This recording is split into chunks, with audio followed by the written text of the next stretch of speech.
बुद्धं शरणं गच्छामि धम्मं शरणं गच्छामि संघं शरणं गच्छामि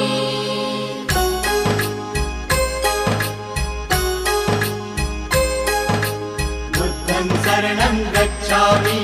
धम्मं शरणं गच्छामि संघं शरणं गच्छामि।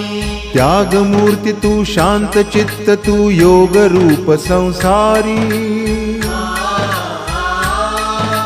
दया प्रेम अन मानवतेचे प्रतीक तुझी ईश्वरी सिद्ध मूर्ती सिद्धार्थ गौतम सकलांचा स्वामी